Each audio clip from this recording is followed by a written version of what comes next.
CM Punk is back in AEW. The AEW World Champion staring down with the interim AEW World Why did I struggle to say that so much? The end of this episode, CM Punk and Jon Moxley stared off. CM Punk back from his injury. Exciting times. It looks like it's going to be Mox versus Punk at All Out. Yay! That's fun. Welcome to the WrestleTalk Podcast review of AEW Dynamite's Quake by the Lake, which is still a bad name. The show quality doesn't change the bad name. Get in your Ultra Chats at WrestleTalk.com/support. It's going to go through all your Ultra Chats by the time the show goes off the air today, all the ones that are $5 and up. And because I say we, you and Andy won Quizzlemania, the round in Quizzlemania 50, it means that me and Thomas are reviewing AEW Dynamite. Yeah, we got the good show until they both became good shows. Now it kind of feels redundant, but hey, I like AEW. Hell so, yeah. hey, we're going to have a good time reviewing the show. Exactly. And we're reviewing it to AEW Confirmed. CM Punk to AEW Confirmed. We're reviewing the show up until All Out, I think, was what the tip said. I can't remember. We'll reviewing it for a bit. So CM Punk came back. This was after the main event of this show, which was interim AEW champ Jon Moxley taking on Chris Jericho, which I thought was a really nice cornerstone of Moxley's run so far, because this is obviously like how they first interacted, Jericho being first AEW champ, Jon Moxley winning off him, all that stuff on his first AEW world title run. So I liked that this was like an important match for Mox in his interim run, because I think his interim run has been amazing so far. This run as champ for Mox, I think, has like been almost impeccable. It's been so good. A fighting champion putting on great matches almost every single week in AEW. It's been a great run, and I'll talk more about it later when we talk about the Punk stuff. But I thought this was also a great match as part of this title reign. Chris Jericho leaning into the Lionheart side of his character, as they've been building up in this feud so far. Came out with his Lionheart gear and, Titantron and all that stuff. Didn't come out to Judas. It was proper Lionheart Chris Jericho. It was fun. Luke Owen, he loved it. It was his favorite thing on the show. Absolutely. So here's the thing. Jericho's doing the highlights from all his career, right? He's doing the Painmaker, and he's doing the List, and he's doing the Lionheart, and he's doing all the stuff, right? Yeah, he's doing his greatest hits. He's doing that because he's retiring soon, right? I have no idea. Right? I don't know. Asking me if Chris Jericho's going to retire? I don't know. It would be nice for me, if that's all right. I'm a bit over Chris. I've said this before. I'm a bit over Chris Jericho in the ring. I'll be honest. I think he's still a very good presence. He can help manage people, or be a producer or coach or whatever. And I think he'd be great in that role. But I'm a bit over seeing in the ring. Having said that, he was very good in this match, and I really liked how they lent into a bit of like the chain wrestling and submission wrestling, the back and forth at the start of this match. Jericho just straight up ripped out Moxley's earring out of his ear. That was cool. Mm-hmm. That was a fun little spot. I like that. Pretty brutal already. If there's one criticism people have against Jon Moxley, it's that there's too much blood in his matches. So Mox is like, I would like to bleed more, please. So Jericho just rips the earring out, and he's like, blood. Classic. I thought this was a very fun match. Very fun, like, back and forth. Got, obviously, a fair amount of time. It really felt like it had time to breathe. It felt big time. Both of them cut promos earlier on the show to build it up. A lot of time to breathe in this one. Nice back and forth.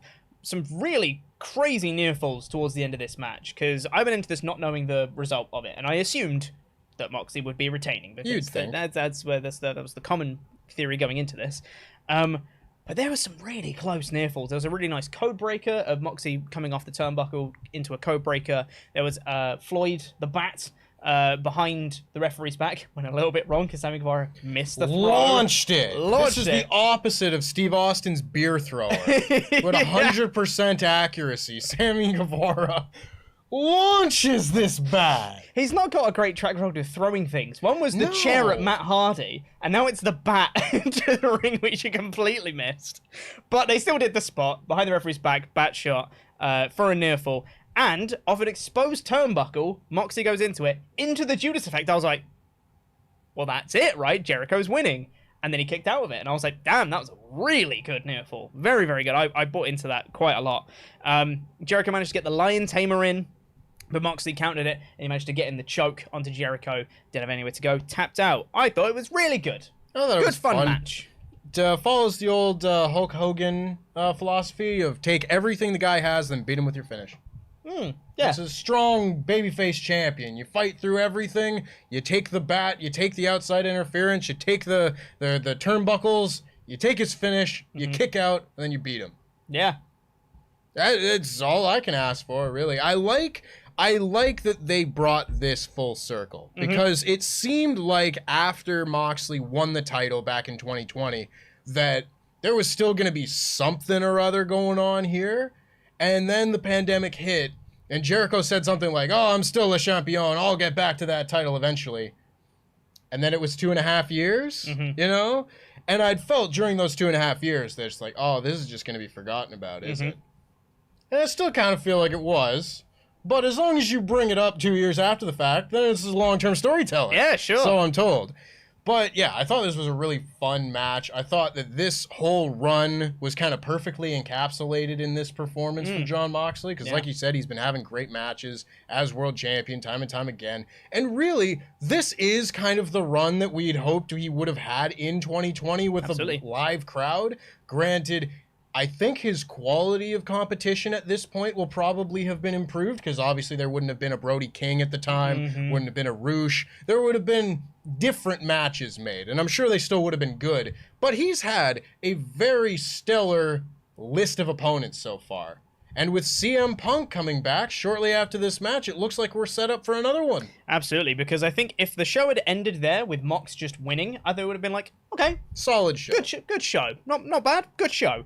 But then afterwards, hey, out comes Jericho Appreciation Society. I was like, okay, post-match brawl. Guess we have to. Sure, whatever. Jericho Appreciation Society came out, beat up Mox. Here's the rest of Blackpool Combat Club, minus Danielson. Ortiz and Kingston came out. It's like, okay, big brawl, sure. We've seen this a lot. What's different here? And what was different was the Static came in, CM Punk's music hit. Out came CM Punk.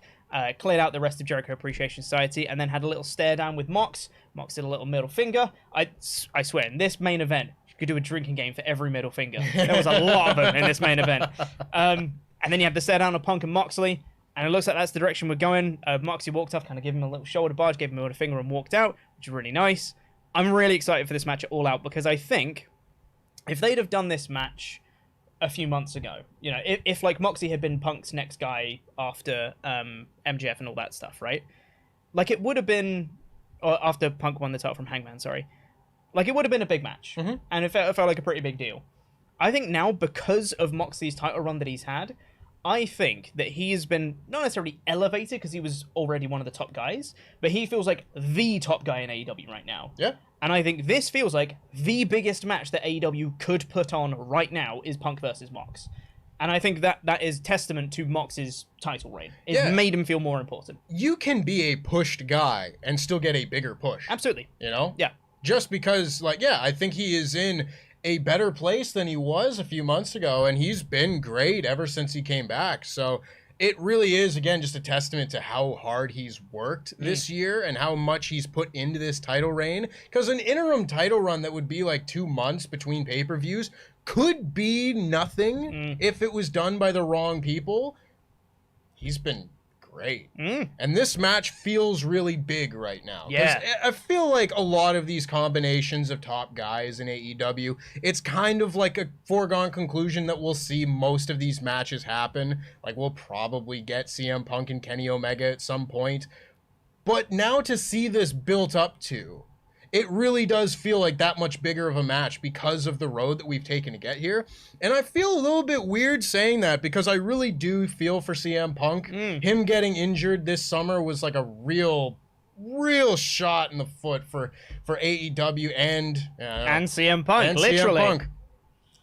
But it has been an example of AEW taking something and making the most positive out of it. And I think that is something that they're pretty good at. Yes, absolutely, yeah. And I think, if this is going to be the headlining match at All Out, I think that's totally worthy of that kind of all-out main event, because you consider All Out to be probably like one of the biggest show on their calendar normally. I've heard people say that like every one of their pay-per-views is their WrestleMania, and I think they just don't have one. No. But I think if there's gonna be one, I think it is All Out. Yeah. It's like they like Chicago. It's kind of like, you know, it's like all in. It's reminiscent, same time, you know, the whole deal. Also, I can't get away from this because the hardest thing that I saw in this whole show was Mox and Claudio like dapping each other up after this match. Just walking up the ramp, just being like, yeah, we got him, buddy. Let's go. That's what I'm talking about. I was like, Blackpool Combat Club.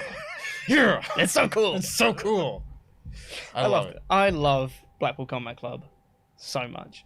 Yeah, I mean, I thought this was a great way to end the show, and I think this elevated what was a good show into, damn, this was a really good show. Yeah. This was a great show, even. I'd say, yeah, it's around that, like kind of like a very good to great show, I think. Yeah. Because of this was a great way to end the show. Really exciting, gives people a firm direction for All Out, because I feel like we're kind of in that space now where we're going to see a lot of the feuds kind of taking shape, and a lot of them have probably already been started and have just been like, here's a little thing, but we're not going to actually see that much more development before now and All Out. Whereas a lot of stuff now, we're seeing the beginning chapters, and hopefully we're going to get a lot of really exciting chapters between now and All Out, because we've got, what, like 3-4 weeks now? Something like that. 3 weeks, I want to say? If I have a criticism of all this, not necessarily this angle or this match or anything like that, but I really do think that these specials have really cut down on the amount of time that we've been able to build to these pay-per-views. Yeah. I would like to see, like, the pay-per-view builds start about 6 weeks out. Yeah. And I'm sure, like, a lot of the actual build to the matches will have started much further out than that. I'm kind of expecting, like, a Miro and Malachi Black match at All Out, which would have been built to since Forbidden Door. Yeah. But it feels like you need to get past, like, this week for them to, like, announce the matches and then start building to them. Yeah. And I would like that to take place a little bit sooner. Yeah, for sure, yeah. I think, on the subject of those TV specials as well, I think there are too many at this point. It's kind of insane, because we had, you know, Blood and Guts, we had, and that was, like, the week after Forbidden Door, right? Yeah. And then you had Fyter Fest, Fight for the Fallen, and that was Fyter Fest over 2 weeks, right? Yeah. Oh, God, yeah, like, there's a lot happening in the last, like, couple months.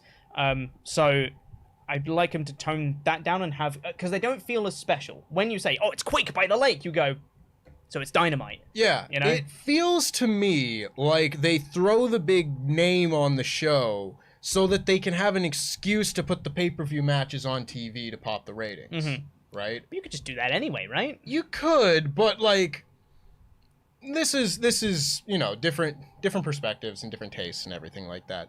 But I would really love to see, like, the matches that'll just be like trios matches or 8-man tags that are always fantastic, just involving the guys in the matches at the pay-per-view rather than seeing, like, here's the big singles match for this guy and this guy. And I was like, well, that could be a pay-per-view match, but it's not, so it's going to be on TV, and it kind of takes away from the time that would be building to other matches. It's a weird middle ground that I think they kind of need to find, but dialing back the amount of specials I think would help. And I don't mind them doing a lot of TV specials if they had shorter pay-per-view cards, but because they have really long pay-per-view cards as well, it's like you're having all these crazy single matches on the TV specials and crazy single matches on the pay-per-view. It's like, I feel like you need one or the other for a lot of these guys. Yeah. You trim down the pay-per-view. Like, card. I'm not gonna complain that we're getting good matches on TV. No, of course not. Like, you see Brody King and Darby Allin, and they're having an incredible match in the opener on TV. And I'm not saying that that's a bad thing by any means. Not at all. But I do feel like it kind of distracts from the direction that we're going for the pay-per-view. And it doesn't feel necessarily anymore like the purposes of the shows are to build to the pay-per-view. Right. It's just kind of to pop a rating, and then there's a pay-per-view in the middle of all of it. Right. Yeah, you know what I mean? For sure. It does feel a little bit more muddy. It's just tastes and, like, what I like to see in my wrestling and whatever. But it's still, like, a good show. Absolutely, yeah. Yeah, we're not denying that. Yeah. But let's see what you guys think of the show. Do you think it was a good show? Let's get into some of your Ultra Chats here. Send those in to WrestleTalk.com/support. Gonna read fonts on this screen. All the ones that are $5 and up by the time the show goes off the air. That's a lot of fonts. Was it Rob that did this, Doc? Of course it was. Of course it was bloody Rob. Goodness me. Connor Kitch, Connor C. Itch, Connor Sitch. I don't know. Sorry. What's the Sitch? Yep. Was at the show last night. It was my first time going to an AEW one. When CM Punk arrived, the pop of the crowd was unreal. Also, Rampage is pretty good this week. First time commenting. Love you guys. Jam that jam. Also, P.S. OC, he is my favorite. and over. For sure. Well, I'm glad to hear that Rampage was good, because that card did not look good. I will say, if someone is there live and saying Rampage is pretty good, I think that means it's fine. We'll see. We'll see how things go this week. Yeah. Because, you know. Yep. Harry Burgess says, greetings from Australia, boys. I'll be playing Clock Tower with you online thanks to Kickstarter. Amazing. Wondering if you think this was the right show to bring Punk back, or whether you think there has been or will be another show that might have been better. I think this one was fine. Yeah. Honestly. It's just a timing thing. Like, if he's going to be ready for All Out, then you should have a match at All Out, right? Yeah, you should have a match at All Out, and he probably hasn't been ready for too long because he's recovering, right? Yeah. It does kind of feel like, okay, he's healthy, he's ready to go, he's going to be cleared, put him on TV. Yep, 100%, yep. Maybe Pointless said, hope Mox wins. Punk beating Page felt like Cena winning for no good reason. Punk comes in after having been out of wrestling for 7 years, beats everyone. Minus MJF before getting the W over him, and then beats Page for the title who's been there since day one. No. That's just... No. I'm sorry. I don't agree with any of that. No. Like, this is how wrestling works. Yeah. I get that it's like, oh, it's the former WWE guy. He's coming in. He's beating everyone. But it's like, he's gonna put someone over. Yeah. That's what this is building to. Like, I don't know what the final direction of all this is. Yeah. But he's very clearly here to put over a young AEW guy. Yeah, for sure. It's not just, oh, let's put the title on CM Punk because, well, he's CM Punk and he's, you know, and there's an element of that, but he's also the right guy to kind of be doing that with right now. I'd also say that there is a very good reason for Punk winning that title, and there is a great story being told of, like, does he still have the stuff? And that all that stuff went during his return. And it was more that he wasn't necessarily a former WWE guy, but it was like he's a former ROH guy. You know, he's returning to that again after being in WWE. I think there's a bit more to the story than it's just winning for no good reason. Personally, that's what I think anyway. Mayor of Painesville Dan says, hello guys, are you excited for the greatest return, at least of this year? That's right, the best in the world is finally back. I cannot wait to see what Dexter Lumis is going to do now that he's back. Oh, and also CM Punk is back. Hooray, welcome back Tempest. Thanks, Dan. Thanks, Dan.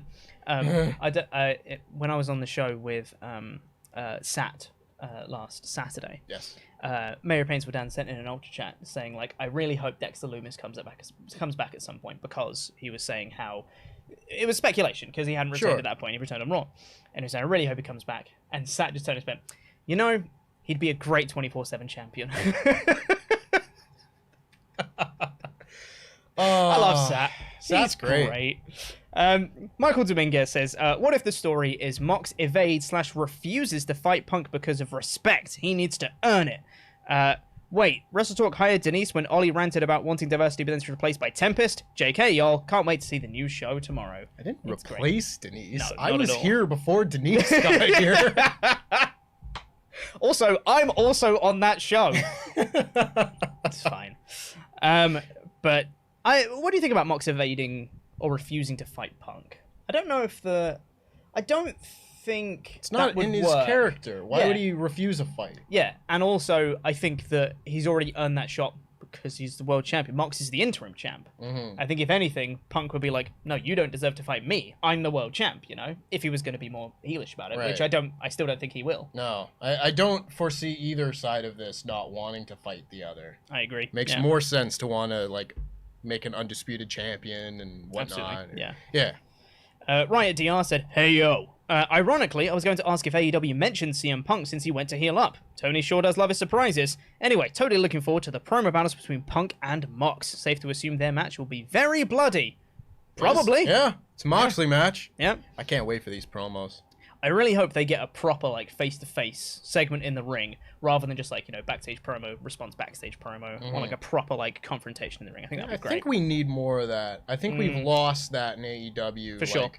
We've had Christian do it a lot, but hasn't been, like, a promo battle. It's just been him saying something. Talking S-word. Yeah. And really, since we lost MJF, I don't think we've really had any. Mm-hmm. And I think we're missing out on that. I think it's good to keep them special, and they shouldn't be like a frequent thing, and it should be reserved for people who have like an intense rivalry or some sort of like beef to talk about. But we should see it a bit more than we have been seeing, which is basically non-existent. Yeah. Charles Berg said, like Mussolini and Kennedy, CM Punk is back from injury. Nice. There it is. It's good. Well done. When it comes to Moxley, I've never been able to get into his matches. His promos are amazing, but it's violent with zero purpose. Also, my brother calls him Jeans Ambrose, which doesn't help. Jam that jam. That doesn't help. No, it doesn't. I like Charles. I appreciate I do Charles as well. a lot. I don't get this one either. No, because Violent for no purpose in a fight. Yeah, like it has a purpose. Inherently. The fight is violence. He's just more violent. Hurt him. Yeah. That's the purpose. Yeah. I think there is, elements to it in that I think a lot of people don't necessarily like blood all the time. Sure, I can understand. Which I can understand. I can understand not liking the brawling style. Sure.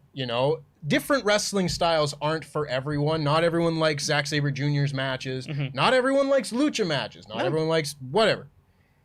And I'm totally fine if people don't like the Moxley matches, but, a lot of people say, like, oh, he goes to the outside every time for no reason. It's like, that's his style, though. If you look at it from, like, a realistic kayfabe perspective, that's how he fights. Yeah. Why would he switch that up every time if that's what he's best at, Yeah. And I think it does also serve a purpose in terms of, like, storytelling as well. Yeah. There is always purpose to go outside and to do the things that he does. I think there is a psychological purpose to it if you're telling the psychology of a match. Yeah. But anyway, we're getting to the rest of your Ultra Chats at WrestleTalk.com/support. $5 are up. We'll go through the rest of them later in the show. For now, let's get into reviewing the rest of Quake by the Lake, which kicked off with a banger of a match. Hell yeah. Between Brody King and Darby Allin in a coffin match, which started off very fast because Brody King did his entrance and Darby attacked him during said entrance. Immediately got the skateboard with the thumbtacks, bang, and he's bleeding. I was like, oh my god! Ah! And then it was very fast paced from then. Suicide dives and then all this moves coming in. And it was like a flurry of offense from Darby Allin. And then Brody King was suddenly like, no! He just shut him down very quickly. Something that Brody King is so good at doing is just being a wall. Yeah. And just being like, no. No, I'm not going to let you do that. Here's the wall, brother! That's the wall, brother! Oh, God. That clip is so funny.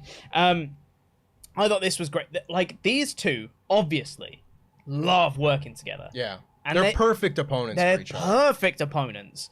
Brody's so big and loves chucking people around. And Darby is so small and likes being chucked around. Like, it's such a perfect marriage of wrestling styles. And they both got really, really physical. A lot of Brody just, as I mentioned, just like swatting him and just being like, no, stop that. Stop diving around. I will hurt you. Got to a point where Darby was going to do a big dive. House of Black interfered. Really cool looking cannonball through a table, which I really, in the corner. Oof, thought that looked great. Classic Sting stuff. Went to go open the coffin, and Sting's inside it! It's Sting! It's Sting! Came out, classic Sting stuff, beat down Buddy Matthews. Malachi Black was just chilling in the corner, in the ring the whole time. Sting went over to him, chucked the bat to him, and Black picked up the bat and was just like, no. And then he kind of just put it down and walked away.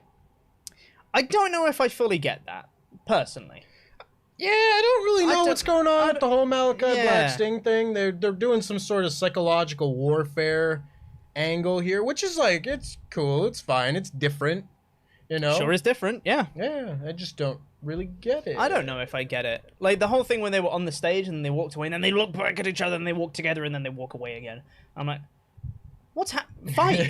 Just hit each other. Is that not what you want to do? I'm confused. Yeah. Do you not want to hit each other? I don't know what's happening. I'm very interested in where all this goes. Like, what is the plan for all these folks at All Out? Yeah. Because it could be Miro and Malachi in a singles.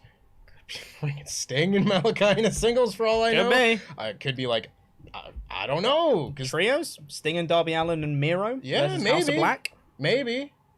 No idea. They'd all be fine options, I think. Yeah. But I'm curious. Yeah.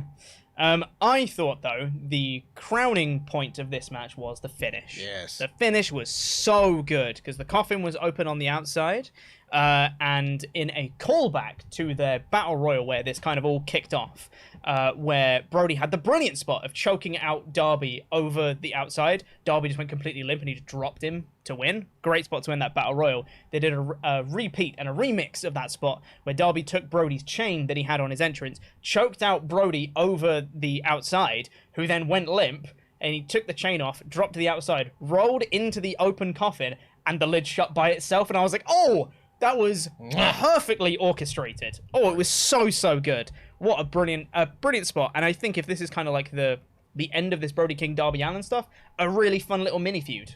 Yeah. Just start to finish. I think both of them look better than when they went in. Great. Loved all of this. I think these guys have the potential to be like the destined to do this forever type, where, yeah. I mean, Brody got Darby's name tattooed on him. He got Darby's gravestone tattooed on him. So I don't think this is just going to be like a 1 month feud or anything. Nope. I'm not sad about that. Like, I don't need them to feud literally forever, but I do think that they'll like go apart and then come back to each other. I think this is like a great TNT title match at some point. Yeah. I love this. These two just are perfect opponents for each other. They highlight each other's strengths so well, and it gives two guys like more to do right now. Because really, like, I don't really know what Darby Allin's like goals or thing has been lately. Like, they were he was involved in that 3-way TNT title picture for a while. And we never really got anything out of that. He felt like he was just kind of floating through the mid-card. But this was the first actual storyline that he had for quite a while. I really, really dug it. Yeah. I like that he's got his own gimmick match, where it's just like, it's different. I just like the presentation of this match. Too often now I see like the big guy, little guy match and it's boring. Just because they're all the same. It's like, well, he's got to sell, and the big guy's going to beat him up, and most of the time the big guy just wins. And big guy should win most of the big guy, little guy matches.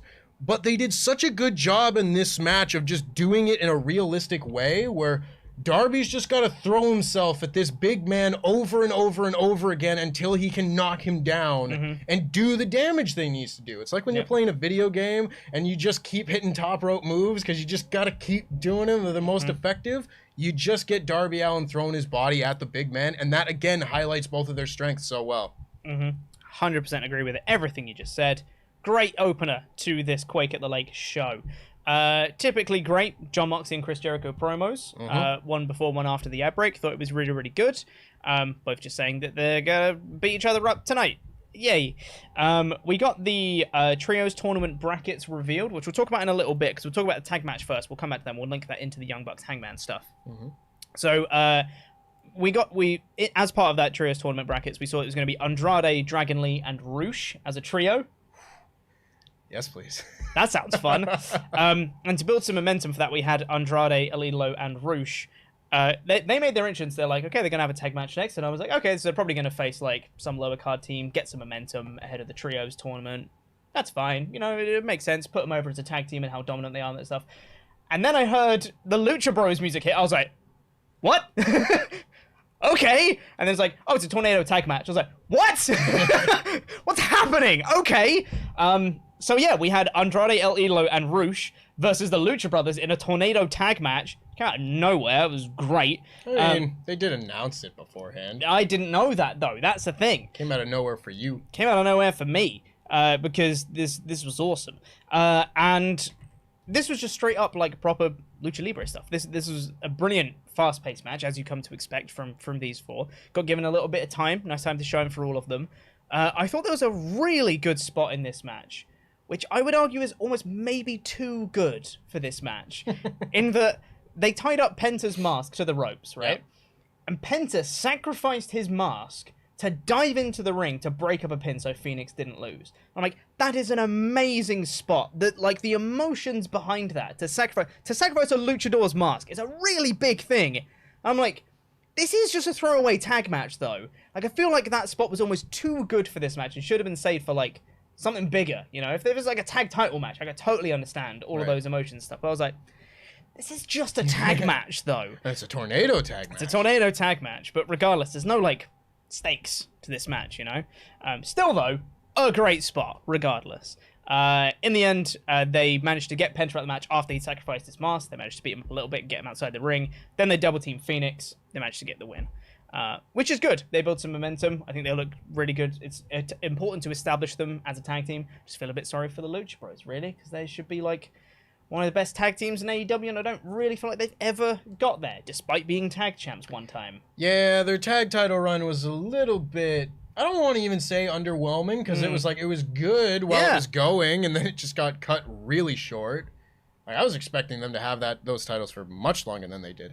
But yeah, I really enjoyed this match. I think it had some of like the classic Lucha Libre clumsiness to it, which is, it just kind of comes with the style. It's a less focused style. Like Lucha Libre literally translates to like free fighting. Yeah.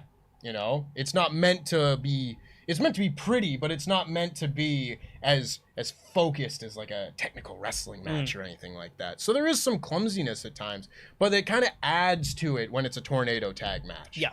You know, and I think adding the tornado tag rules just kind of, again, works to the strengths of the Lucha guys, where the Lucha matches don't need tags, so this is a lot closer to what they're used to. I thought they did a really good job of putting over Andrade and Rush, honestly, because we haven't seen too much of these guys being put over as a team. Like, they'll do their separate things, 1-on-1. Rush will have a match with Jon Moxley, and it'll get built up to from there, and it'll be really good. But if this is going to be La Faccion Ingobernable, I need to see them as a team and as a faction and everything like that. And this was a really good step. Absolutely, yeah. And we got those, as previously mentioned, before this match. We had the Trios Tournament brackets were revealed. So in full, it's going to be Death Triangle versus Will Ospreay and Aussie Open. Yes, please! Yes, please. That sounds like fun. These are all the opening matches. And on the same side of the brackets, you have Andrade, Dragon Lee, and Rush versus the Young Bucks and their partner, whoever that might be. Who can say? Definitely Brandon Cutler. And over on the other side, you have House of Black versus Dark Order. Should be a good bit of fun. Then you have Trustbusters versus Best Friends, which is... It's something. It's something. Yeah. Yeah. Best Friends will win that, I'm sure. Yeah. I think they looked at it and said they wanted Best Friends to be in the semifinals. Yeah. But who could the Best Friends, like, realistically beat? Like, if you look, they are kind of on the lower tier in terms of like getting wins as a trio and everything. They're on the lower end of the spectrum when it comes to trios in AEW. So they just like, let's put in Dark one Order, from Dark. realistically. Yeah. That's who they could beat. Yeah. That's about it, right? Yeah. Apart from Trustbusters. Yeah. The Anywho, Trustbusters. Parker Boudreaux. Parker Boudreaux be in a match with Orange Cassidy. Yeah. On TV. Wild. Nutty where we've gotten to in a year. Yeah, crazy that. Harlan. And then backstage, we have the Young Bucks who are trying to get their partner. So they go and find Hangman Adam Page, who is backstage hanging out with the Dark Order. And they come over to Hangman and they say, I'm sorry for everything, right? If I could take it all back, we would totally do that. Sorry for everything we've said, everything we did. You know, I miss the days when it was us three, well, the whole gang really, when we were together, building the revolution, building towards AEW. That's my favorite time of our careers, you know, and being in AEW, like, it changed us. The money and the fame and all this stuff, it changed us. And, you know, maybe the internet's right. Maybe we are terrible people and we want to fix that. And I'm sorry for everything. So, Hangman, can you be our partner for this trios tournament? And Hangman says, I'd love to, but I can't do that. I need to stick by the Dark Order because you guys say that you couldn't even muster up the courage to say congratulations after I won the world title. But these guys did. These guys have been with me for a couple years, and I can't take away their opportunity. See, these guys, they're a trio. They're in the tournament. And if I'm in the tournament, I'm going to be taking away their opportunity. So I'm just going to be in their corner, and I won't compete in the trios tournament at all. I'm sorry. And the Young Bucks are like, it's fine. Yeah, don't worry about it, man. It's cool. Don't worry. Start walking away. It's fine. It's fine now. Yeah, exactly. And Hangman said his final line before they left. Hangman's final line was, if you guys are going to have a partner, it should be someone who never turned their back on you anyway. Then the Young Bucks left, and then Brandon Cutler was like, I think he's talking about me, guys. Shut up, Brandon. Shut up, Brandon. Just gonna say all of this. Stick it right in there. Yeah, so... Love this content. So that Andrade, Dragon Lee, and Roosh versus Young Bucks and their partner is happening next week. Mm-hmm. So, Kenny Omega return next week? Seems like it. Right? Seems like it. Realistically. Who else could it be? Who else is it gonna be? Who else could it be if it's not Kenny Omega? If it's not Kenny Omega. All the other elite people are kind of spoken for at the moment. Yeah. It's going to be Cody Hall. Bone Soldier. It's going to be Bone Soldier. You know, if they got Taiji Ishimori, I would not be upset. I'd be alright with it, yeah. Nah. It will most likely be Kenny Omega. But, man, I've said this in the past, like, any sort of elite / Bullet Club storyline, whatever, I'm just like injected into my veins. It doesn't have to be good, doesn't have to be great. It's like I thought like this Young Bucks promo was like, you know, it was fine. It was fine. It was erring on the side of like cheesiness. You know, it was a little ham-fisted, but god damn it, it's wrestling. I don't care if you're gonna do like a semi-cheesy promo when you've done like the most emotionally charged program of I don't even know how long. Yeah. I don't know. I just like this. I've always liked the slow burn aspect of this, where it's just like saves them last week, and you know there's something coming, but you don't know what. You watch the next week, and you get this chapter, and I'm sure there were tons of people who were like, "Oh, obviously the Young Bucks and Hangman Page in the Trios tournament. Obviously that's where they're going. You just saved them." I was one of them. And then it's not even really like a swerve. No. It's just no. That is not the story that we were telling. Yep. I love that. I love it. I've seen some people in the chat say that a potential other person, if it's not Kenny, Kota Ibushi. Ooh, that's fun. That is fun, isn't it? That is fun. It's real fun. They, whatchamacallit? What were their name? They were the Golden Elite. Yeah, Golden Elite. Yeah. Yeah. I bought their shirt, and they wore it once. Worth it. Oh man, this was great. This is my kind of storytelling. Much like you were saying, this is my kind of storytelling. I love it. I'm really excited for next week. And I didn't think it would be possible. I thought, for sure, if Kenny Omega is cleared, he's coming back at All Out. There's no way he's coming back before on a random Dynamite. But then CM Punk came back on this episode. I was like, maybe he is, you know? Maybe he is just coming back next week. Sod it. Just go for it. Yeah. I could totally see that happening. To then give him a match at All Out, could totally see it. Yeah. All of a sudden, we were looking at this summer with all the injuries and whatnot. You get Bryan Danielson back, you get Punk back, you get Omega back. All of a sudden, this potential card for All Out looks a lot deeper. Sure does. Luchasaurus then squashed a guy. Anthony Henry. Didn't even write down the name. One of the workhorsemen. I like Anthony Henry a lot. Cool. He got squashed, but I like him. Sure did. Christian Cage then was on the Tron, tried to cut a promo, but Jungle Boy ran out from commentary, went to go attack him, but then the security stopped him, so Luchasaurus ran back there and then beat up the security. They stopped him, like, mid-dive. Yeah. He, like, dove at Christian and they, like, caught him in midair. He's like, no. They caught him by, like, the legs and, like, dragged him back. He was, like, diving and they pulled him back. It was a really weird visual. Yeah. But I don't know why it made me laugh so much. It was very good. Yeah. So here's a question. Yes? Are we cheering or booing Luchasaurus? I don't know. I thought this. I was like, what? Where is Luchasaurus on this? Put the green mask back on if you're nice. Yeah. You know? I want you to look like one of my dinosaur action figures if you're going to be a good guy. Like, colorful. Yeah.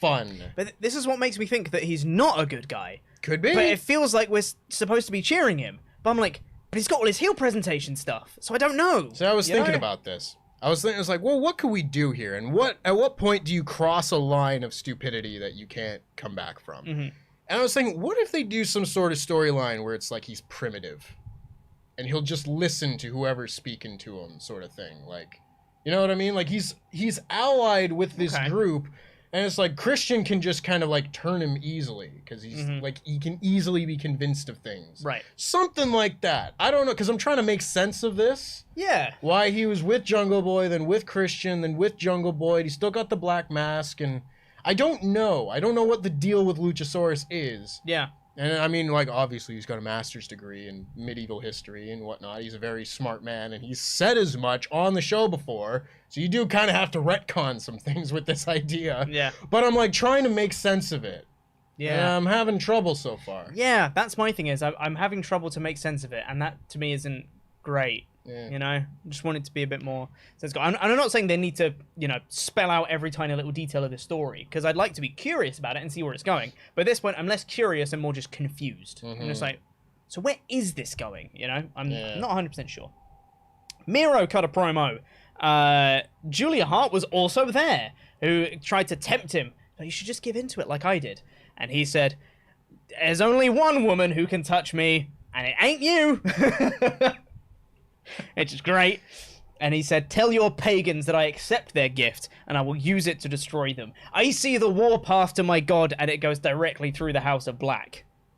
These are great lines. Yeah. I would love to see some action to go with it. See, we can... I think it's the next segment, perhaps. So, could get into it. But I think the quality of this show kind of comes down to which guys are being put on TV in matches and, like, in front of the crowd every week.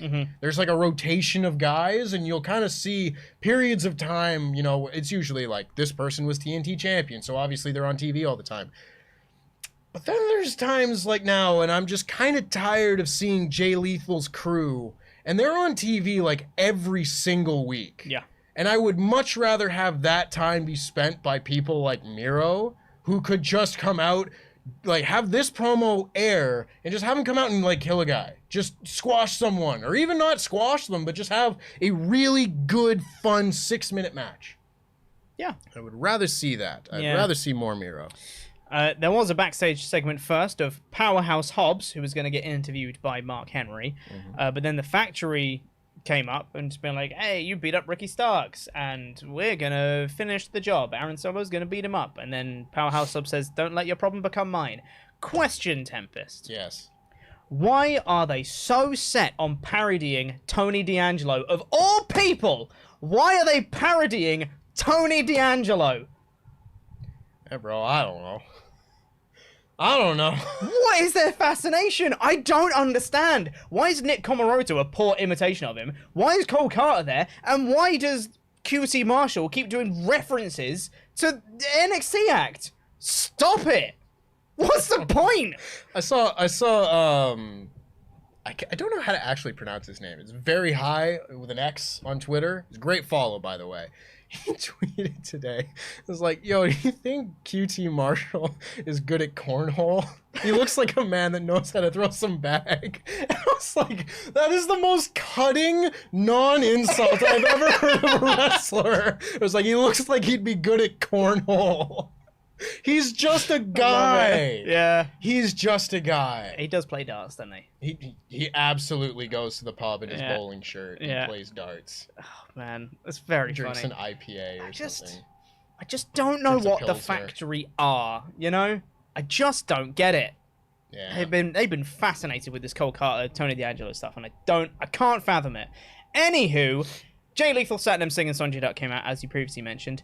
Jay Lethal then called out Wardlow and was just like, hey, Satnam Singh chokeslammed you, so I should get another TNT title match. And then Wardlow came up and was like, yeah, right.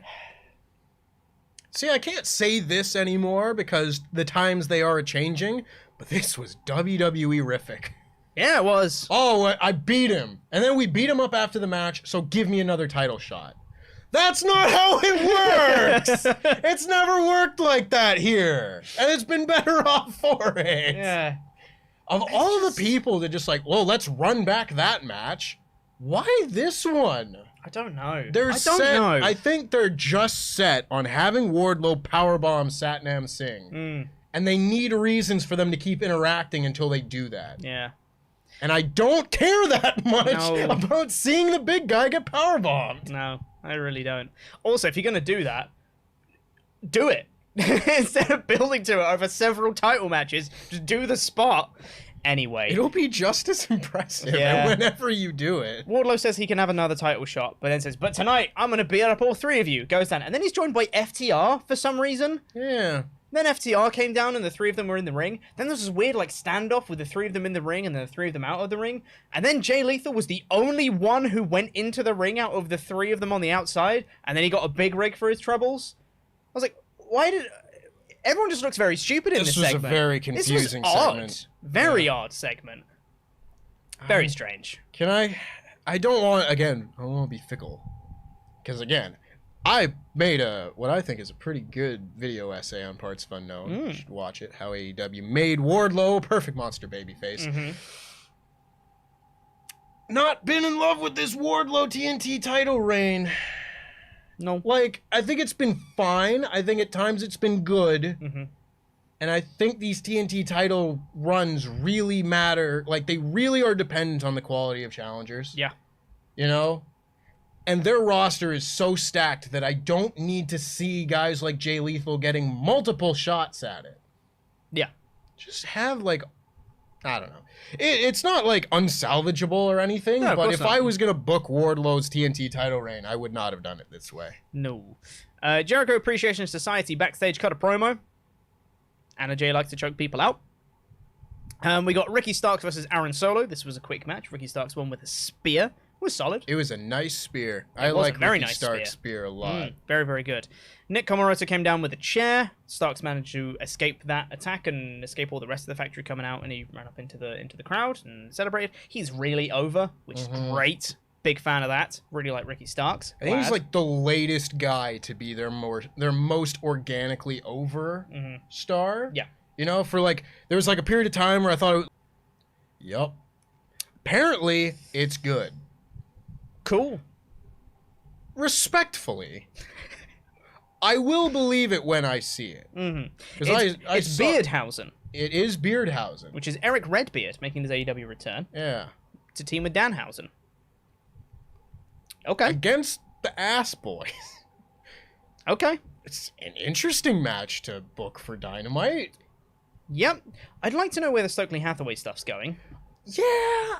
You know, I was really like, I think Stokely Hathaway's debut was like my highlight of that pay-per-view. It was really good. That was like, finally! Yeah. Oh my god, he's finally here! He's gonna cut great promos for Jade, and he's gonna be great, and I'm kind of waiting for that. You know? And he's had occasional highlights, you know? He'll drop a really good line, and you'll be like, oh great, that's the Stokely Hathaway we want to see. But then the rest of the time he's just handing out business cards, like, but why? Yeah. What is this leading I understand he's got to develop, like, a clientele and everything. And we're getting some sort of, like, Bobby Heenan family thing where he's just recruiting everyone, regardless if they have any relation to each other. Like the Ass Boys and Ethan Page and, you know, obviously Jade and the baddies. Lee Moriarty. Lee Moriarty. They're all very separate, so I think hopefully it'll just be a way to get Lee Moriarty on the get Stokely Hathaway on the show at every opportunity possible, cutting promos for as many people as possible. But like, I don't know, Ethan Page doesn't really need someone to cut promos for him. Might need a manager, you know, but I don't know. I'm waiting for the Stokely Hathaway thing to come into focus, and it hasn't yet. Yeah. And I'm still giving them a little bit more time. For sure. But it's not like he just got here. He's been here for months now. I'd like to see it. I think that, I'd hope anyway, that post All Out might be the Stokely Hathaway time. Like, he's building all the clientele and stuff now, so that when it gets to post All Out, he can have, like, now it's the Stokely Hathaway time up until Full Gear, and his clientele is going to be the feature of the things. That maybe. I don't sounds good to me. I'm hoping for it. Yeah. Best Friends and Trustbusters had a promo. There's a lot of promos on this show, but it was fine. I liked the fact that Orange Cassidy called an interview with Tony Schiavone just to showcase the high fives between him and Best Friends. That was funny. Very in character. Yep, like it a lot. It's fine. Not much to it. Not much to it. We had a TBS title match between Madison Rayne and Jade Cargill. It was a solid match. It was fine. It was fine. Yeah. I liked the ending sequence. Yeah. Like, kind of back and forth counters, and then Jade gets the win. That's fine. I don't really have much else to say about it. I'm trying to hold my tongue. Yeah. Because, like, I said to Luke and then to you in the office, I was like, did I miss some period of time where Madison Rayne was good? And, like, everyone just got this perception of her being like one of these stars of the women's independent scene and everything. Trailblazer. Because I don't really see it. I've never really seen it. Just, you know, like she's obviously better than when she debuted in TNA and stuff and was just with the beautiful people. But I don't know, man.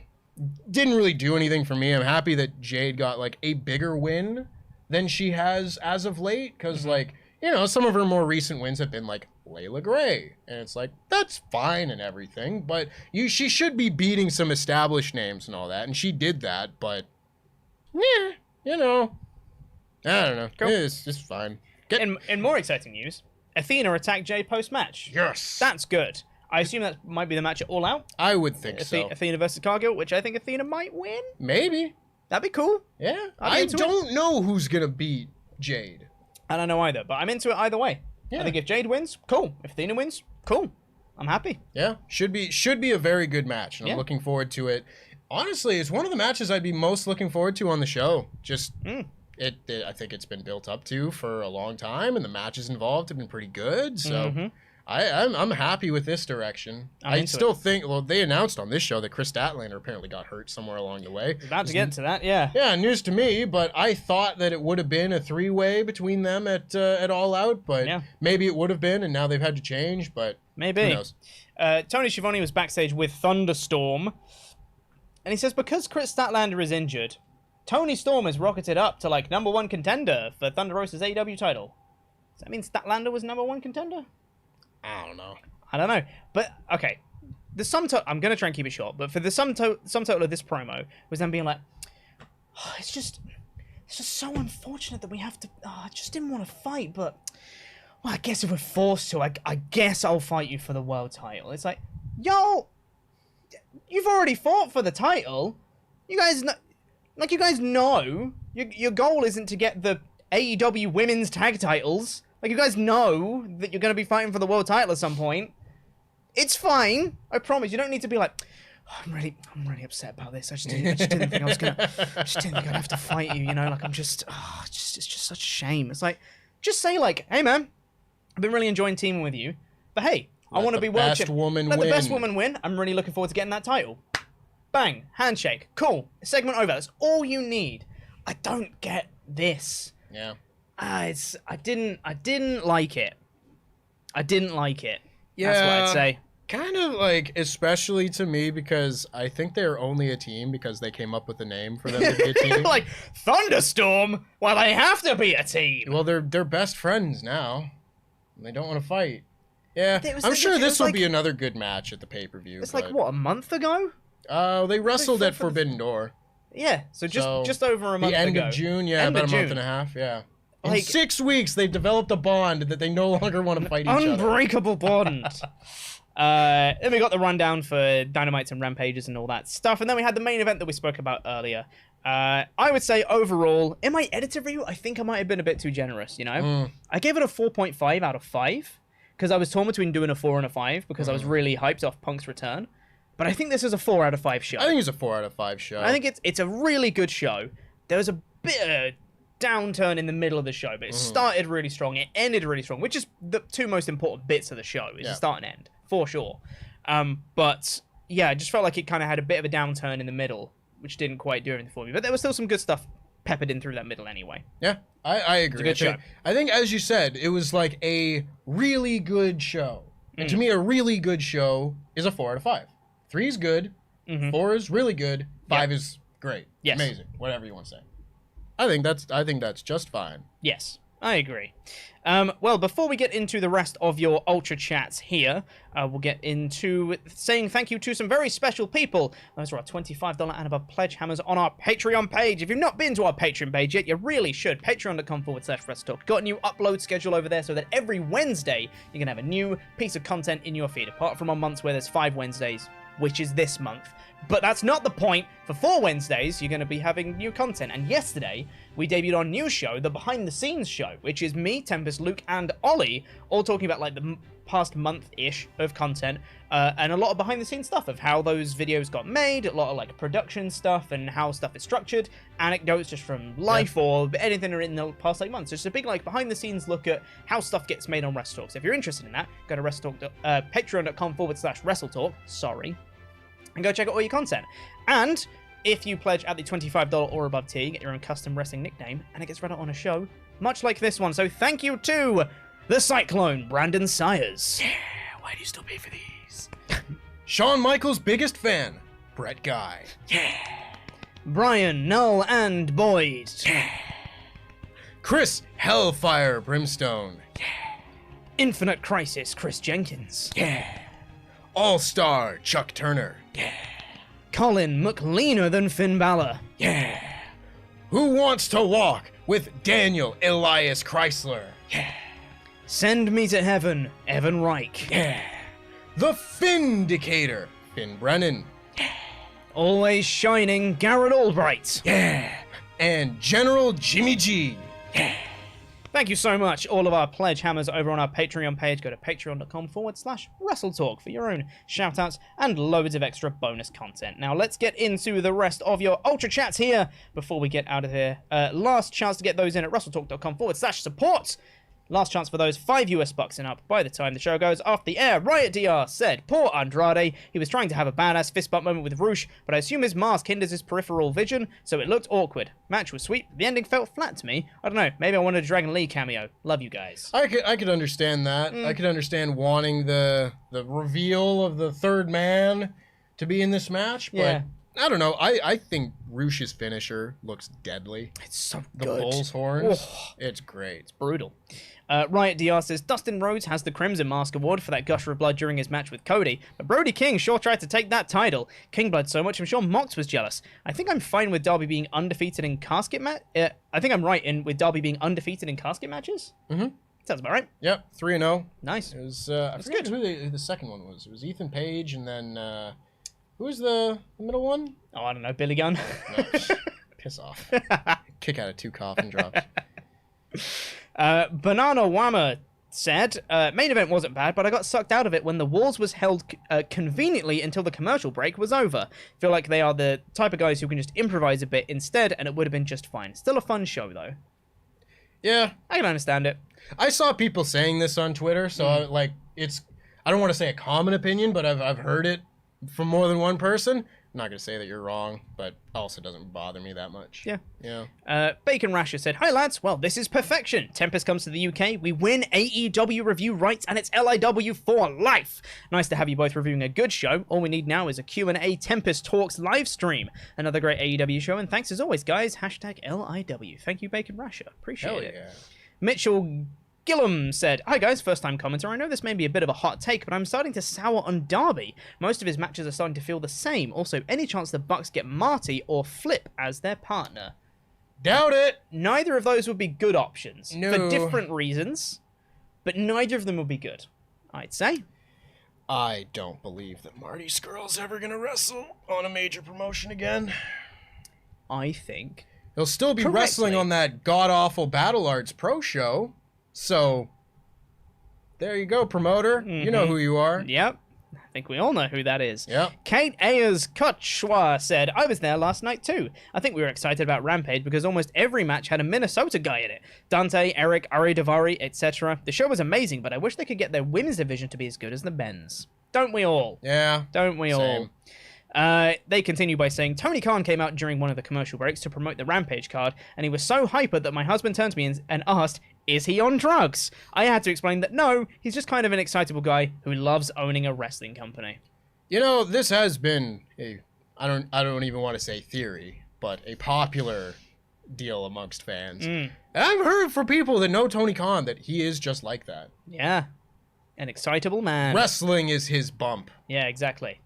Keith Below said, mini fantasy booking for the Bucks. They fight in the tournament with just the 2 of them every match, 3v2, but they keep winning. Make the finals, Hangman joins the mid-match to win. Omega comes out after the match with new faction to set up next feud. I don't like that, personally. I am not a fan. No. I'm not a fan, personally. I don't know, it feels very TNA. It feels very, they shouldn't have a tag team in a trios tournament. just because they already have tag titles. Like, it just shouldn't be a thing. It's like when Matt Morgan held both the tag titles by himself. You know? It's like, I don't know. A lot of points to this to me. Hangman joins them mid-match. Yeah, I don't like that either. I don't get that either. No. You know? Yeah. Yeah. Cassidy Delaney said, "Damn, the opener and main event, incredible. Just loved every bit of the Lionheart thing. Having the White Zombie song and the Striper pants, wonderful. I don't think Jericho was still capable of having a match of the year list candidate, but he is. He's good. That is heavier praise than I would have given this match. Same. That being said, I think that his match with Eddie Kingston at Revolution would be closer to a match of the year candidate than this one. Yep. So I'm not saying that he can't have it. Yes. Tails P said, 5-star match. Giants and Cruiserweights work great together. Hey! That's a My GM mode reference. I thought instead of sacrificing his mask, Penta would have a second mask under the first like Sting or Kakashi. I will always choose Jericho in the ring over commentary. Sting or Kakashi? I Yeah. was like, who? What? And then it took me a second. I really appreciate that reference. I don't know what it is. Naruto. Oh yeah, right. Okay. Off the mask. He's got another one. Nice.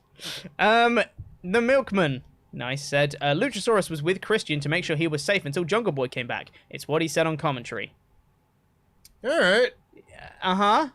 So interesting. why is he still super heel now then? Yeah.